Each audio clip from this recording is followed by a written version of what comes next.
right, Mom? Yeah. I'm so tired.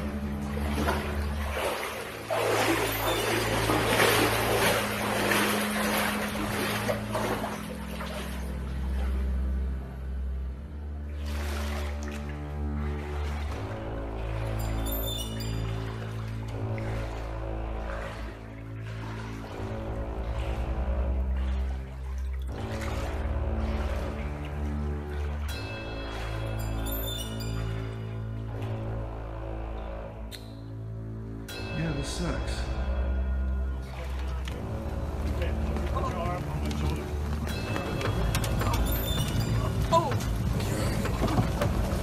You okay?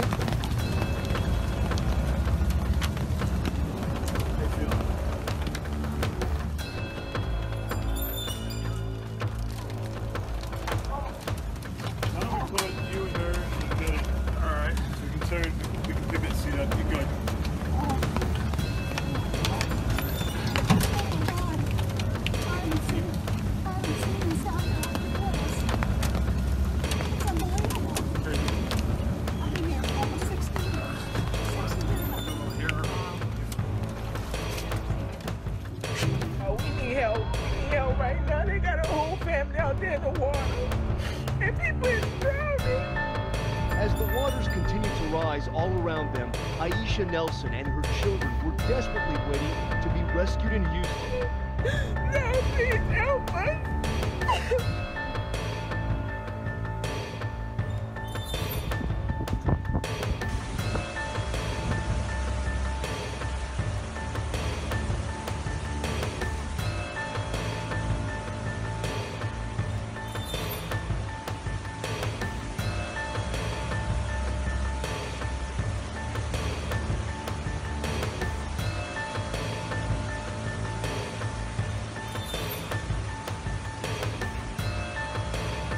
Hey man, I'm just trying to get some food.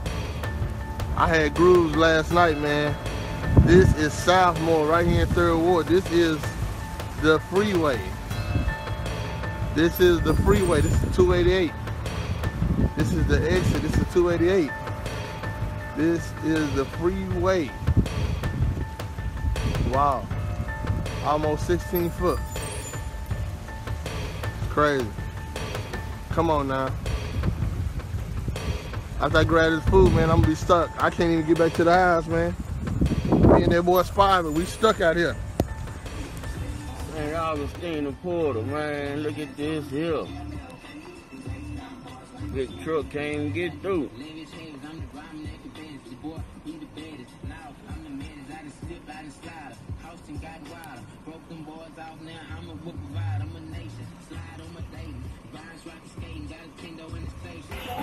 Okay, everybody, there's a lot of water in my house, so I want you to start praying to Drake.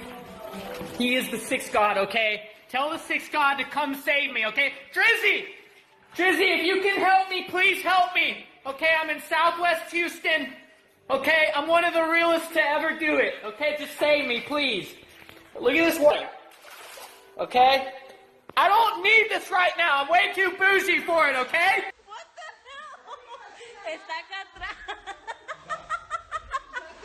Va para el cajón.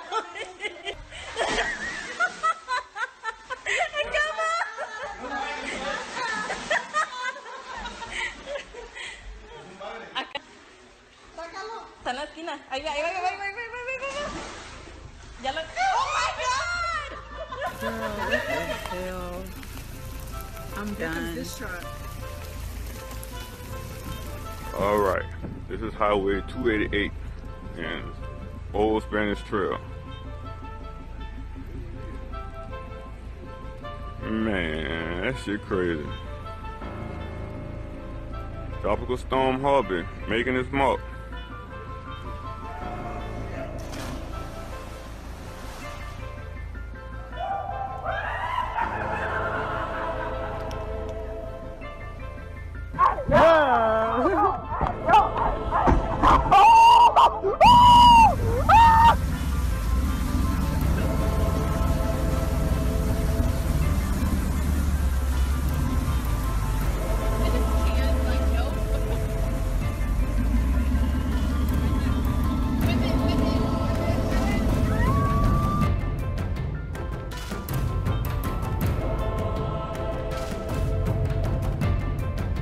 your shit and you did everything.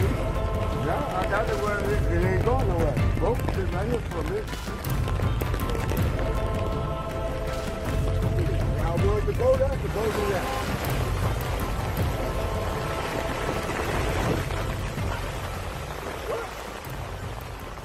So, not too far from just climbing on into the backyard and getting right here to the patio.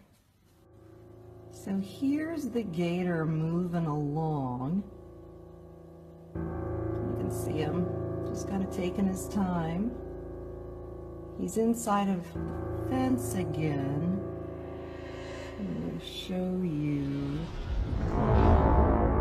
So here's the top of the fence, the low part where he is able to get into our backyard. And now it looks like there's not only him, but now him. So not too far from just climbing on into the backyard. Okay, so it's 11:50 p.m. and we have water through the main hall. You can still see that the water is seeping in from outside. This is damage inside of a home. This damage caused by a tornado that was spawned by Hurricane Harvey. This is in Sienna Plantation. What did you just go through back there? Hell. How much water is in your house?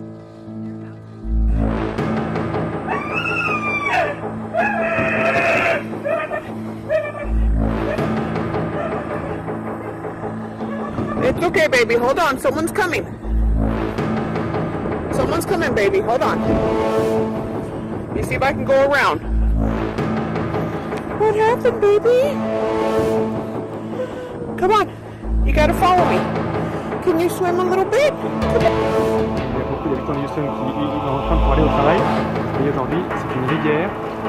Le panneau au fond là-bas indique la hauteur maximale, environ 5 mètres.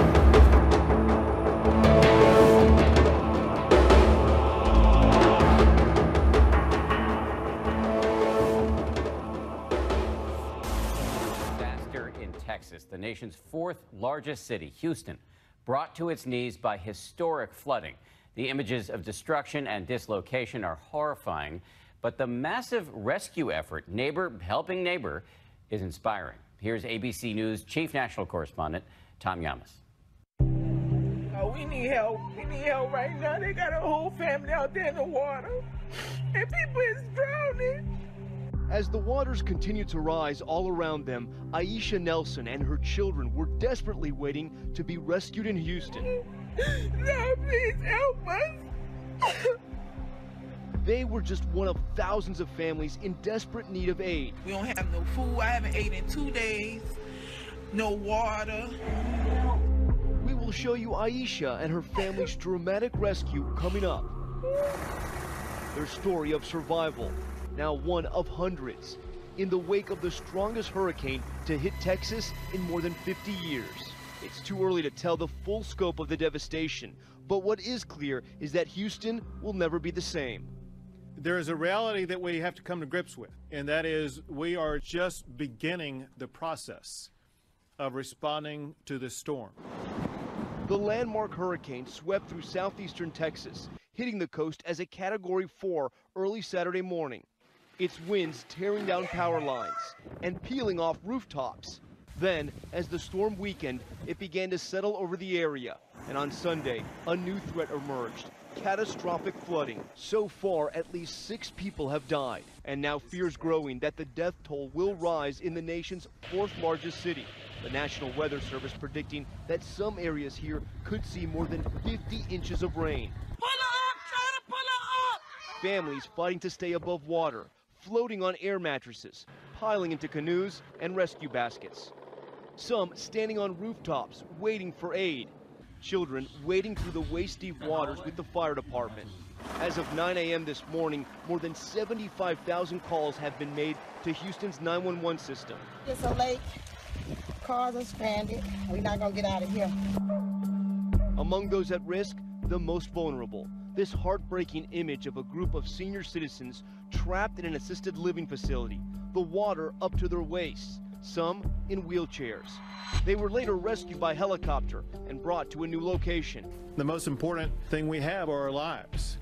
And to be able to get through the storm the way we did and save so many lives is nothing short than remarkable. The flood zone today expanding to more than 50 miles.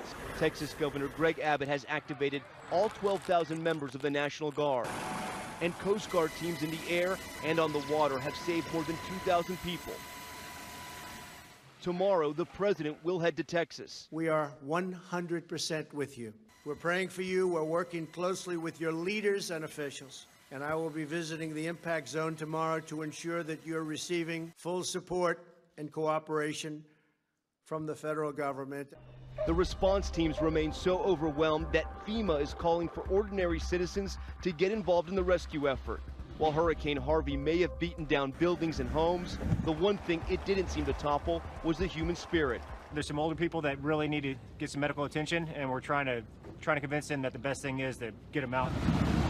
George Jackson and his brother Alex showed us how they're taking it upon themselves to rescue their neighbors. Some of the areas we can't see if it's a foot or 10 feet. We told them about a woman we heard who was trapped. All we had was her name, Yvette, and a possible address, but that's all they needed. There's like multiple dogs and cats. The home completely underwater. There's definitely more than 2 feet of water in this house, maybe almost 3 feet of water. The homeowner emotional at the sign of help. It's our home, and I'm going to start crying and be like an idiot. It's all right. I mean, I see your house. I know, we're fine, like we're okay. We're just really ready to get out. Then Yvette, who had put out her SOS on social media, emerges. Hi, Yvette, Tom Yamas from ABC News. Thank you so much.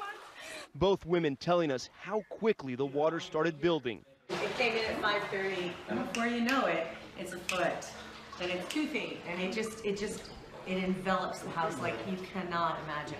Outside, they head for the boats with their dogs, cats, even birds, and meet the men who just saved them all. Hello, Jackson Brothers. Hello. Thank you so much. How many people have you rescued today? A lot. These guys are the real heroes. These are the guys rescuing everybody today in this neighborhood. Thank you, Jackson Brothers. You're welcome.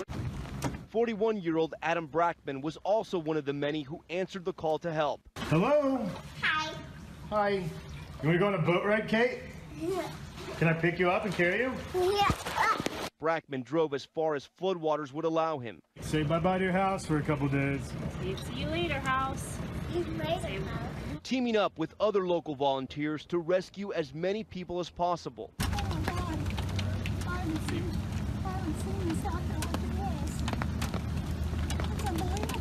Since yesterday, he estimates he's helped more than 70 people and counting. You help us out here, we're just gonna go under this overpass and around the corner. Today, along the highway, we met a driver who took us to a flooded-out neighborhood where a woman named Sinara was stuck in her home. Her family asking for help on social media. Did you see a house with the roof collapsed? We find the home and the part of the roof starting to cave in. Sinara was displaced by Hurricane Katrina, now dealing with Harvey. I don't know. I've been through so much, so I really don't know. I mean, I'm a war veteran, so this is a bad joke for me right now. But she refuses to go to the shelter. She doesn't want to leave her pets behind. FEMA estimates more than 30,000 survivors will need to be accommodated in shelters in the coming days. Another major concern, those who are stranded and in ill health. This woman was received by the paramedics and transferred onto a stretcher. Many of those saved will end up here at the George R. Brown Convention Center. Some brought in by dump trucks, others streaming in by the busload. So far, more than 5,000 evacuees have signed in. The Red Cross telling us they're not going to deny anyone who needs help. First, they go through this security checkpoint, many of them taking with them only what they could carry. Then they walk this way, making their way over to the registration desk where they check in with the Red Cross. From there, they make their way into that room where dry clothes, food, and water is waiting. My colleague Victor Okendo spoke with Dr. McDivitt, a physician in Houston. What kinds of injuries are you guys seeing? What are the normal treatments you guys are having to go through? For the most part, it's relatively minor injuries, cuts and scrapes and bruises and sprains, the kind of thing you would expect as people are evacuating their homes. but there's also serious problems with people that have lost their medications, people that haven't taken their medications for a number of days. Asma Flowers is seeking refuge here with her 3 children. It took her 3 hours to get here, by boat, by foot, and finally by bus. Are you relieved to be here now? Yes, as long as my baby's safe. As long as they're safe, I'm safe. How long do you think you might be staying here? Hopefully as soon as the water go down, I can get my family to come get me. Officials are concerned about Houston's dams overflowing. The Army Corps of Engineers is sending water downstream to relieve pressure on the dams, but they're filling faster than they can be emptied, meaning homes on the backside of the reservoirs are flooding as well. Nearly 3 dozen subdivisions, hundreds of homes at risk. It could be days before the sun shines here again, but tonight, a ray of hope for Aisha Nelson. After spending hours helpless and stranded, I haven't eaten in 2 days, no water. Aisha and her family were finally rescued. Today, that water was coming up so fast, my life flashed before my eyes. I wouldn't wish this on nobody. Safe, but traumatized, witnessing things no one ever should. Once we seen those people die in that water, it just like took a toll on me. And while they lost everything they owned, Aisha says she and her family... About that, it's going to get worse than it is now. DeMarco Morgan is in Dickinson, Texas, where he watched hundreds of people rescued from a bridge overlooking a flooded highway. DeMarco, good morning. Nora, good morning to you. Just heartbreaking. We're about 30 miles east from where you are and not too far from the Dickinson Bayou. But take a look behind me. The water's starting to recede, and it's doing so at a fast pace, but we are not in the clear just yet. You can now see the markers there actually in the streets. But you talked about the rescues. We saw nothing but boat traffic yesterday. In and out, rescue after rescue. From just above the highway, you could see the flooding's devastating toll. People were driving trucks, riding jet skis, and even paddling through the rising water to rescue others. Those without a ride waited along the interstate in neck-deep water. Early on, we saw 2 Coast Guard helicopters swoop in to help those stranded. One desperate family member posted this picture on social media, showing several elderly women trapped in a nursing home. As the morning continued, we saw firefighters lift what we believe to be 3 of those women into the back of this truck. All 15 women at La Bella Vita nursing home were saved. Not all rescue efforts went smoothly. A small boat carrying 2 people and their dog capsized as another one tried to drag it to safety. This family from Lamarck rushed to Dickinson to rescue their grandkids after the house was overrun with water. Why was it important to get here right away? It was important for me to get here right away because this is my family. This is all I have, and I just want nothing to happen to us like this in this weather. Another family we spoke with said they were trapped with nowhere to go when someone showed up to save them. We were in like our garage up to here and yelling, and we flagged him down and came and rescued us. So thank God for strangers. Thank God for that, yes.